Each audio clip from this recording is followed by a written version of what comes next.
ಹೇ ಸಾರಿ ಬರೋದು ಲೇಟ್ ಆಯ್ತು. ಲೇಟಾಗಿ ಬಂದಿ ಅಂತ ಬೇಸ್ರನಾ? ಇಲ್ಲಪ್ಪ. ಮತ್ತೆ ಯಾಕೆ ಡಲ್ಲಾಗಿ ಕುಂತಿ? ನಮ್ಮ ಅಕ್ಕನ ಮಗನ ಸ್ಕೂಲಿಗೆ ಸೇರಿಸೋದು ಒಂದು ಟೆನ್ಷನ್ ಆಗಿಬಿಟ್ಟೈತಿ. ಅವನನ್ನ ಯುದ್ಧಕ್ಕೆ ಕಳ್ಸಕತ್ತೀರಿ? ನಮ್ಮ ಅಕ್ಕರಿರೋದು ಈ ಸಾವಳಗಿ ಭಾಗದೊಳಗೆ.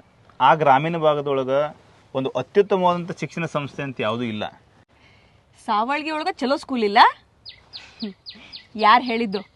ಶ್ರೀ ಬನಶಂಕರಿ ಪಬ್ಲಿಕ್ ಸ್ಕೂಲ್ ಅಂತ ಹೇಳಿ ಸಾವಳಗಿ ಒಳಗೆ ಸ್ಕೂಲ್ ಐತಿ. CBSE ಅಫಿಲಿಯೇಟೆಡ್ ಆಗಿದ್ದು 11 ವರ್ಷ ಆಯ್ತು ಶಾಲೆ ನಿರ್ಮಾಣ ಆಗಿ. ಇಲ್ಲಿ ನರ್ಸರಿಯಿಂದ 10ನೇ ಕ್ಲಾಸ್ ಮಟ್ಟ ತರಗತಿನ ತಗೋತಾರ. ಇಲ್ಲಿ ಮಟ್ಟ 10ನೇ ಕ್ಲಾಸ್ನಾಗ 100% ರಿಸಲ್ಟ್ ಐತಿ. ಒಬ್ಬ ವಿದ್ಯಾರ್ಥಿ ಕೂಡ ಫೇಲ್ ಆಗಿಲ್ಲ. ಅಷ್ಟೇ ಅಲ್ಲ, ಸೈನಿಕರ ಮಕ್ಕಳಿಗೆ, ರೈತರ ಮಕ್ಕಳಿಗೆ, ಹಾಗೆ ಪೊಲೀಸ್ ಇಲಾಖೆನಲ್ಲಿ ಕೆಲಸ ಮಾಡ್ತಾರಲ್ಲ ಅವ್ರ ಮಕ್ಕಳಿಗೆ 10% ಕನ್ಸೆಷನ್ ಕೊಡ್ತಾರೆ. ಮತ್ತು ಹಾಸ್ಟೆಲ್ನಲ್ಲಿರೋ ವಿದ್ಯಾರ್ಥಿಗಳಿಗೆ ಹಾಸ್ಟೆಲ್ ರೂಮ್ ಏನಿರ್ತೈತಲ್ಲ ಅದಕ್ಕೆ ಫೀಸ್ ಇಲ್ಲ, ಅಲ್ಲಿನ ಊಟಕ್ಕಷ್ಟೇ ಫೀಸ್ ತಗೋತಾರ. ಮತ್ತು ಹಾಸ್ಟೆಲ್ನಲ್ಲಿರೋ ಹುಡುಗರಿಗೆ ಫ್ರೀಯಾಗಿ ಟ್ಯೂಷನ್ ಕೂಡ ತಗೋತಾರೆ. ಡಿಸಿಪ್ಲಿನ್ ಫಸ್ಟ್, ಎಜುಕೇಷನ್ ಮಸ್ಟ್ ಅನ್ನುವಂತಹ ಧ್ಯೇಯ ಇಟ್ಕೊಂಡಿರುವಂತಹ ಈ CBSE ಅಫಿಲಿಯೇಟೆಡ್ ಸ್ಕೂಲ್ನಾಗ ಕಡಿಮೆ ಫೀಸ್ ಒಳಗೆ ಬೆಸ್ಟ್ ಎಜುಕೇಷನ್ ಕೊಡ್ತಾರೆ. ನಿಮ್ಮ ಅಕ್ಕನ ಮಗನ ಫಸ್ಟ್ ಕರ್ಕೊಂಡು ಹೋಗಲ್ಲಿ ಸೇರ್ಸು.